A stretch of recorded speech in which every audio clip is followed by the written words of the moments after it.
1517년 10월 31일 비텐베르크 성당 정문에 가톨릭의 타락상을 고발하는 95개조 항목을 붙인 때부터 종교개혁의 불길이 타올랐습니다.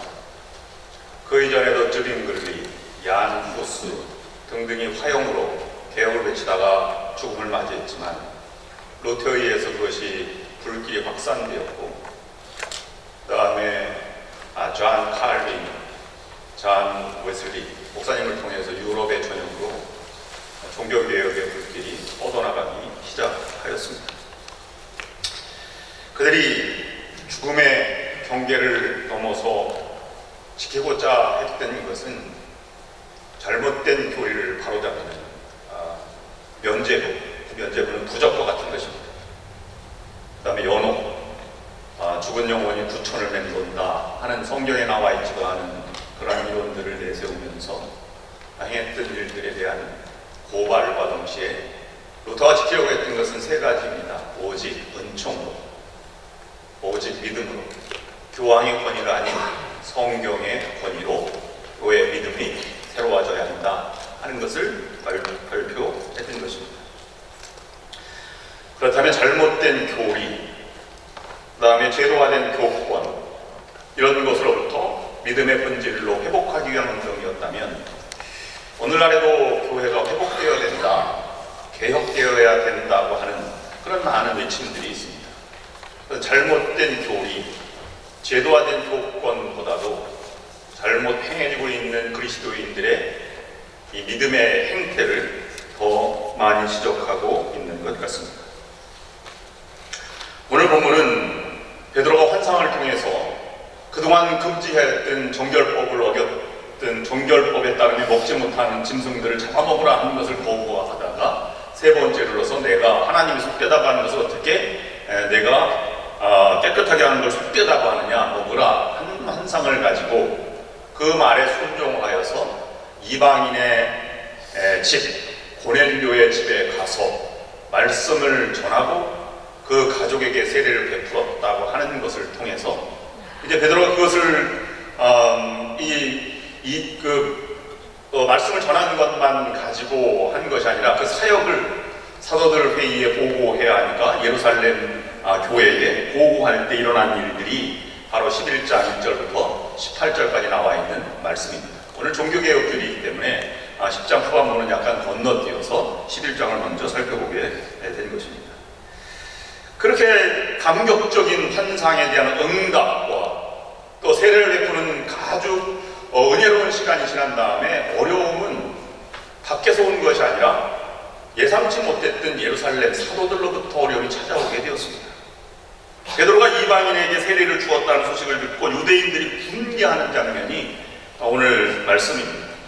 그들은 아직도 기독교인이 되었지만 유대주의 또는 할례를 받았다고 하는 그런 문화적인 아니면 그들의 그 교리적인 껍질을 깨지 못하고 있는 것입니다. 비판하고 있는 것입니다. 하나님은 그러한 껍질들을 깨고 한 사람을 사용하십니다.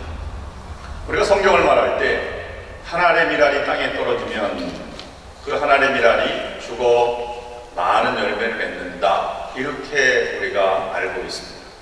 근데 미랄이 죽으면 싹이 날까요? 미랄은 죽으면 싹이 나지 않습니다. 왜냐하면 썩은 미랄은 열매를 맺지 못합니다. 성경이 말하는 한 알의 미랄이 죽는다고 하는 것은 그를 감싸고 있는 껍질, 이런 비본질적인 것이 죽어나간다 하는 것을 우리에게 말씀해 주고 있는 것입니다. 어떻게 보면 껍질은 보호해야 하고요, 이 속의 알맹이를 보호하지만 어느 순간에는 그것이 깨어져서 썩어 없어져 그 안에 있는 생명체가 다시 나오도록 돕는 역할이 되어야 하는 것입니다. 그러나 껍질이 너무 껍질의 영양, 조직을 너무 강하게 강조해서 절대 썩지 않으면 미랄은 싹도 날 수 없고 열매도 맺을 수 없는 것입니다. 오늘 유대인이 갖고 있었던 이 선민사상, 유대주의라고 하는 껍질은 이스라엘을 지켜주는 보호막이 지금까지 되었습니다.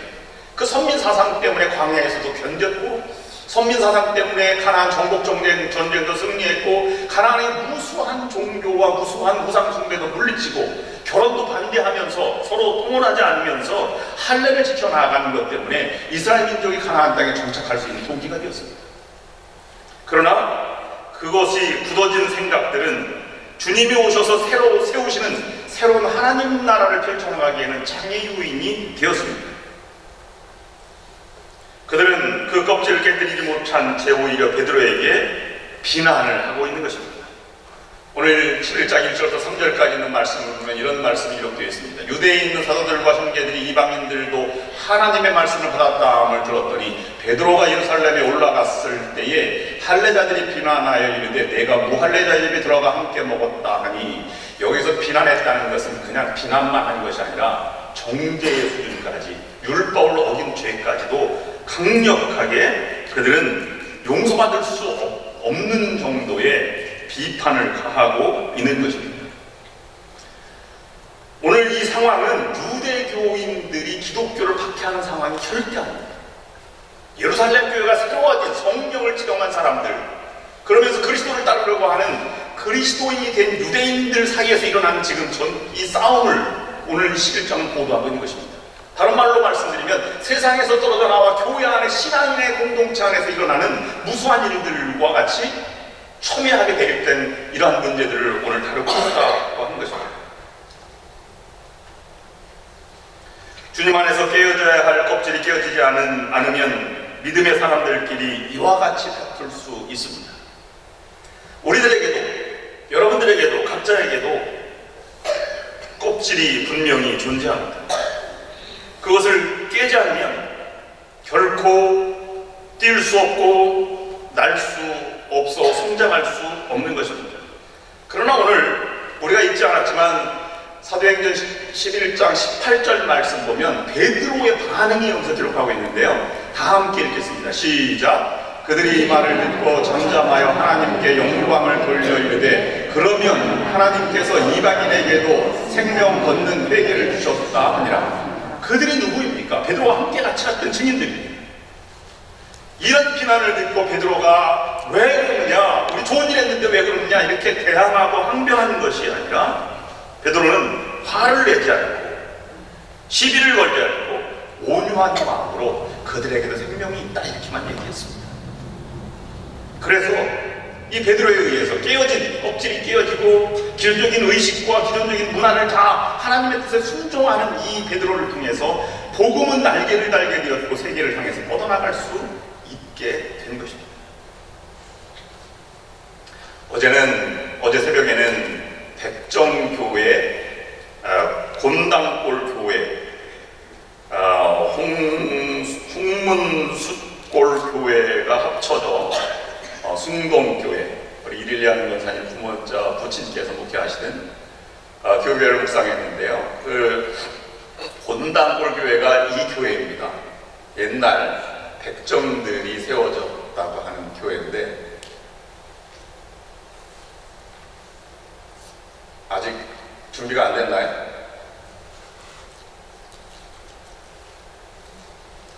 네. 이게 곤당골 교회입니다. 사무엘 무어 선교사가 장로교 통합측 교회로는 세문안 정동교회 다음에 세 번째로 세워진 역사 있는 교회입니다. 그 다음에 다음 교회가 승동교회인데요. 이것이 발전해서 두 교회가 합쳐서 승동교회가 됐고 오늘날의 교회는 이와 같이 아주 큰 교회로 나오게 되었습니다. 그 다음 이 역사를 보면 곤당골 교회는 원래는 양반들이 다니던 교회였습니다.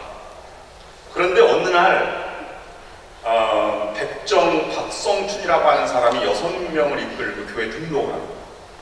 백정들은 양반, 주민, 상인, 천민 중에 가장 낮은 천민이 백정 아니에요? 사람 취급도 못 받는. 그러니 양반들이 아주 온 피부로 싫어하는 거였어요. 그래서 그 전기 안에 교회 분란이 일어났습니다. 양반들은 천민과 함께 예배를 드릴 수 없다. 그래서 중재에 나섰는데요. 그럼 양반들은 앞에 앉고 천민들은 뒤에 앉읍시다. 그렇게 중재를 나섰는데 사무엘 무어 선교사가 안 됩니다. 교회에는 차별이 있어서는 절대로 안 됩니다. 이렇게 얘기를 했어요. 그랬더니 양반들이 나가서 홍문숫골 교회 양반교회를 세웠습니다. 그러니 이 본당골 교회는 어떻게 했습니까? 박성춘이 1년 후에 세례를 받거든요. 그래가지고 그 전도를 막 나갔습니다. 왜냐하면 천민을 인정해 준 것 때문에 너무 감사한 거예요. 인생을 바뀌었어요. 그래가지고 이 박성춘이 전도하고 나와서 교회가 80명, 100명 이렇게 늘어났습니다. 근데 불행하게도 그 본당골 교회가 불이 났어요. 나 같은 이 홍문숫길 숫골 양반교회가 그때 회개합니다. 우리들이 잘못해서 그랬다. 그래서 우리가 교회를 합치자. 그렇게 세워진 교회가 숭동장로교회입니다.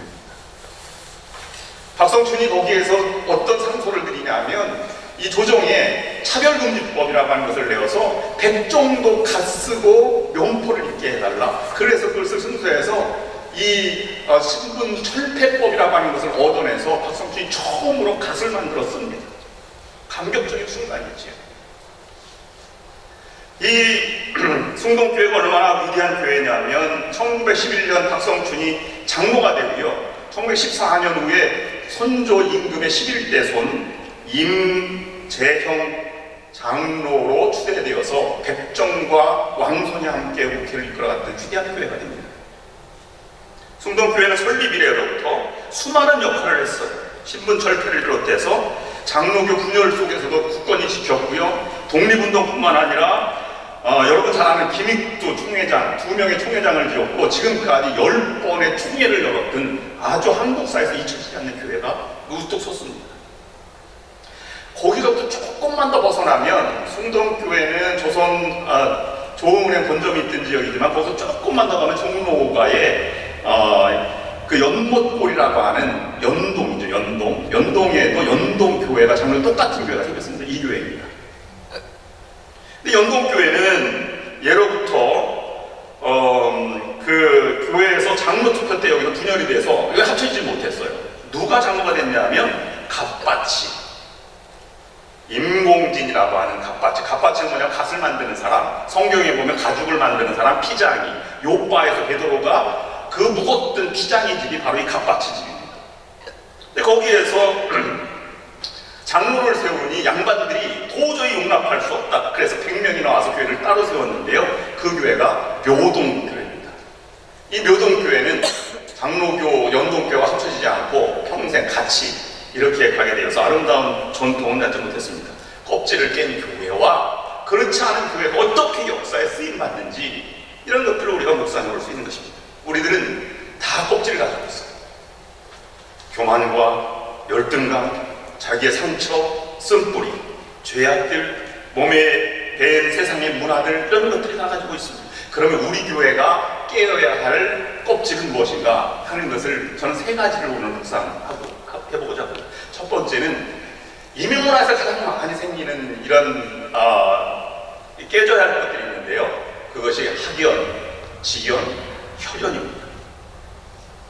여러분 처음 만나면 뭐라고 인사하죠? 처음 만났어요. 그러면 뭐라고 인사합니까? 식사하셨습니까?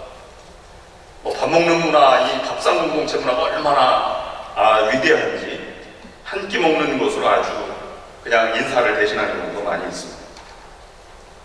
그래서 친한 사람 이렇게 얘기할 때 보면 이렇게 얘기합니다. 20년 다녔는데 저 권사님이랑 친해? 안 친하지. 나 밥 한 끼 안 먹었어. 이렇게 얘기하잖아요. 밥 먹는 것으로 모든 걸 대신합니다. 지난주 화요일날 우리 박희민 단주자의 독주회를 제가 갔다 왔는데요. 음식을 많이 했는데 음식 준비한 것보다 훨씬 더 많은 학생들이 와서 모자랐어요. 박희민 자매가 이렇게 피아노 잘 치는지는 몰랐습니다. 예수도 그만큼 잘 믿을 것이라고 저는 확신합니다. 근데 적어도 우리가 주일날 오면 밥을 먹고 가야 된다. 이것도 껍질 중에 하나예요. 왜 그렇게 생각하시죠? 정말로 유학생들이 와서 배고픈 유학생들은 1시간 한 끼 먹는 게 얼마나 감격입니까? 여러분이 맨 처음 왔을 때 생각처럼 그렇게 유학생들 먹이고자 하는 것은 괜찮은 거예요. 내가 꼭 먹어야 되겠다. 이것은 껍질에 해당되는 것입니다. 박희민 자매 음식 준비하는 사람 한 사람도 못 먹었어요. 근데 배고프다는 사람 한 사람도 없었습니다. 먹는 것만도 기쁜 것이지. 여러분, 미국에 처음 만났어요. 식사하셨습니까? 이건 좀 아는 사람들이 하는 얘기고요. 조금 더 모르는 사람, 낯선 사람이 이렇게 딱 오면 뭐라고 얘기하냐면, 어디서 오셨습니까? 고향이 어디입니까? 그럼 대구에. 대구야, 나도 대구인데. 대구 어디? 서구? 아니면 대고등학교 나왔어요? 그럼 대구고등학교 이렇게 맞는.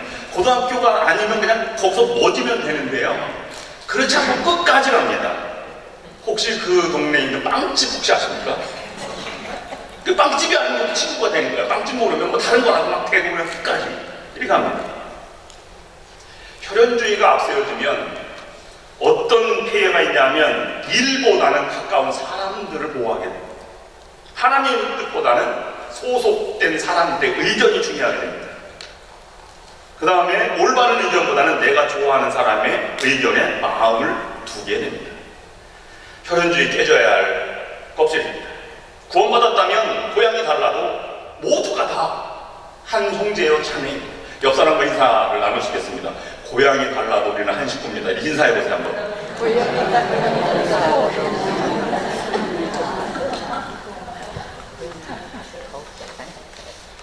제가 들은 얘기입니다. 친교실에 어느 교회에서 친교실에 가서 식사를 하는데요. 대학교를 묻잖아요. 어느 대학 나와서 그랬더니 연대 나왔습니다. 그랬더니 옆 사람끼리 서로 얘기하더래요. 연대가 어디야? 어느 대학이야? 한국에 그런 대학도 있어? 그래서 그 다음 주에 안 나왔다. 우리 교회 정말 언니라고 하는 말 쓰지 말아주세요. 이화여대 너무 많이 강조하지 마세요. 우리 권사님 중에 한 분은 누나들이 다 이화여대 나왔다고 저는 이화여대 동문이래. 교과도 안 됩니다. 저도 그래서 농담 삼아 이렇게 합니다. 저도 2대 동문이에요. 너무 많이 알려졌기 때문에 그렇습니다. 근데 어느 분이 이렇게 인사해요. 처음 나왔는데 2대 몇 학번이세요? 뭐 2대 나왔는지 안 나왔는지 조사도 안 하고 이렇게 물어보는 게 진리 아닙니까? 두 번째는 기복신앙입니다. 복을 얼마나 좋아하는지 우리는 다 그냥 복자로 시작되는 말이 너무 많아요. 제가 읽어보면요. 만복이, 금복이, 영복이, 원복이, 칠복이, 팔복이, 수복이, 송복이, 회복이, 복남이, 강아지도 복순이, 복돌이. 너무 그랬어요. 그래서 이 표현들이 얼마나 그러니까 복이 잘못된 건 아니죠. 기복신앙이라고 하는 것은 물질을 추구한다라는 것이지만 기복신앙의 원래 뜻은 하나님보다 하나님의 주신 것을 더 소중하게 여기는 것을 기복신앙이라고 말하는 것입니다. 우리가 하나님을 더 추구해야 된다 하는 것입니다. 하나님이 물질도 주시지만 물질을 의지할 것이 아니라 하나님을 의지하라. 하나님의 사람도 보내주시지만 그 사람이 정말로 의지할 대상이 아니라 그 사람을 보내주신 하나님을 의지하라. 이렇게 하나님은 우리에게 초청하고 계신데 우리는 사람을 바라고 물질을 바라본다는 것이지. 왜 그럴까 하는 생각해 보았습니다. 왜 물질을 가지고 할까? 우리 너무 배고파 보았기 때문에. 그런 것 때문에 우리는 물질에 대해서 너무 쌓아두려고 안주하려고 하는 경향이 많이 있습니다. 왜 그러냐면 여러분 고생하는 것은 사소도 한다지 않습니까? 이 사소 고생하는 것은 마음에 있는 고생을 얘기하는 거예요. 마음에 있는 것은 정말 자신의 자녀를 키우고 노동해서 땀 흘려서 돈 버는 것 이런 건 얼마나 고생이 보람스럽습니까? 근데 땀 흘려도 마음이 없는 고생 때문에 우리가 고생을 합니다. 무슨 고생입니까? 시집살이. 마음이 없어요. 그래가지고 그냥 일평생 섬기느라고 너무 힘이 들어서 그것이 한이 됩니다. 며느리들은 시집살이한 며느리는 음식에 십자가 들어가면 안 먹는 데잖아요. 시금치, 시래기. 예수 믿는다고 이게 달라집니까? 예수 믿어도요 십자 들어가는 성경 보지도 않는데 시편, 신명기 이거 읽지도 않는 데입니다. 너무 눈치가 떨려서. 그 찬송도 10월의 영광이 빛나는 아침은 절대 안 봅니다. 요즘은 그래서 내 맞는 시어머니도 있잖아요. 그래서 몇 자가 그냥 너무 충격이 돼서 몇 자 들어가는 음식 먹지도 않는데 몇 자 들어가는 음식이 뭐 있어요? 멸치, 명태. 오늘 보면 우리가 이 오복이라고 하는 거 여러분 어제 질문해봤는데 잘 모르시더라고. 오복 한번 보여주세요. 오복은 수, 부, 강령, 유허도 고정명입니다. 수, 목숨, 오래 사는 것. 부, 우리가 굶지 않을 만큼의 물질을 가지고 있는 것. 강령, 강은 육체적인 강건함, 영은 마음의 안정감, 유호덕, 남에게 덕을 베풀 수 있는 아량, 고정명, 천수를 누리고 편안하게 죽음. 이것이 성경이 말하는 다섯 개의 복입니다. 성경이 이것을 거부하지 않아요. 내가 복되고 장수하리라 이렇게 말하니까요. 근데 중요한 것은 그것보다도 하나님을 가까이 하고, 시편 73편 28절 말씀입니다.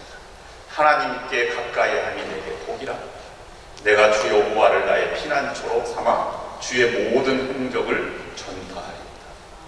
성경이 말하는 것은 없어질 것이 아니라 본래 있는 하나님을 가까이 나아가라, 이렇게 우리를 말씀하고 있는 것입니다. 세 번째, 우리에게 없어져야 할 껍질은 개인주의입니다. 한 신앙이 열심히 기도를 했습니다. 목회를 너무 하고 싶고, 그래서 하나님의 영적인 능력을 받고 하나님 잘 섬기려고 기도원에 기도하러 올라갔습니다. 얼마나 각오가 대단하겠습니까? 그래서 하나님, 제가 하나님을 위해서 목숨 걸고 살아가겠습니다. 사단이 유혹을 하더라고요.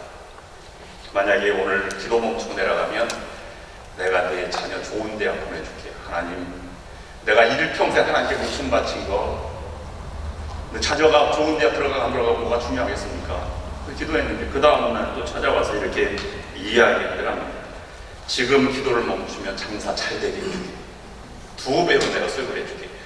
내가 돈이 중요하지 않습니다. 하나님께 일생을 바쳤습니다. 셋째 날 와서 이렇게 얘기하더랍니다. 사단이. 지금 기도를 멈추지 않으면 내가 지금까지 내 아이란 모든 복을 내 가까운 친구에게 줄게. 짐 싸가고 내가 갔대요. 남 잘 되는 건 절대 못 보는 것이 우리의 근본적인 숙제입니다. 이건 남 얘기가 아니라 우리의 얘기입니다. 여러분요, 신앙인은요, 내가 정말 잘못하지 않았어도 잘못했습니다 라고 인정할 수 있을 때 우리는 신앙인이라고 말할 수 있는 것입니다. 신앙인은 내가 취할 수 있어도 때때로 취하지 않고 잃어버릴 수 있음을 인정하는 것이 신앙입니다. 신앙인은요, 승리할 수 있어도 때때로 져줄 수 있어야 합니다. 내가 패배해도 이웃이 승리가 배 아파하지면 안 됩니다. 사촌이 땅을 사면 배 아프면 신앙인이 아닙니다. 이웃의 승리가 정말 기뻐해야 되고 나의 승리처럼 축하해 줄 일이 되어야 우리는 개인주의를 벗어났다, 이렇게 얘기할 수 있는 것입니다. 나만 잘 된다, 우리 교회만 잘 된다, 우리나라만 잘 된다, 그래서 보장덕을 치고, 그리고 이제 무역에 대한 이런 세금을 엄청 걷고 이렇게 국수주의를 나가는 것은 정말로 나쁜 일입니다.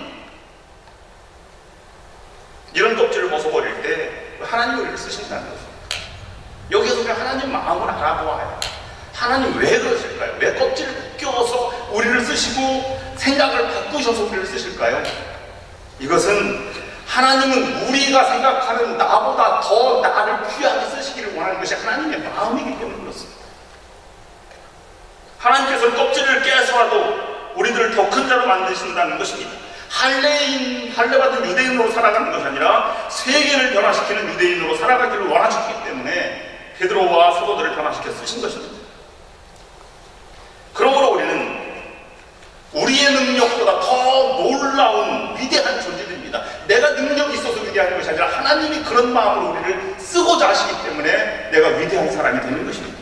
그러므로 우리는 좁은 시야를 걷고 나의 문화와 생각을 접고 하나님의 마음에 우리의 온 정성을 다 드리고 더 크고 더 넓고 더 깊게 그리고 더 높게 살아갈 필요가 우리가 있는 것입니다.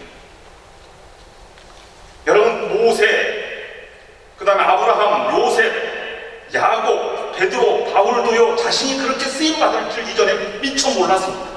자신이 상상했던 것보다 훨씬 더 큰 존재로 삶을 살아갔던 사람들이 성경의 위대한 사람들입니다. 하나님의 은혜로 말미암아 그렇게 되었습니다. 우리들이 만약에 우리의 고집과 우리의 문화의 껍질만 깨기만 하면 우리 하나님 우리를 들어쓰십니다. 성령이 인도하심 따라 놀랍게 변화되어서 우리를 사용하셔서 하나님의 큰 사역을 감당하게 할 것입니다. 그러므로 여러분, 작은 자답게 살지 마시고 큰 자답게 모든 것을 통합하고 이루는 위대한 존재로 살아가시는 여러분들이 될 수 있기를 주님의 이름으로 축원합니다.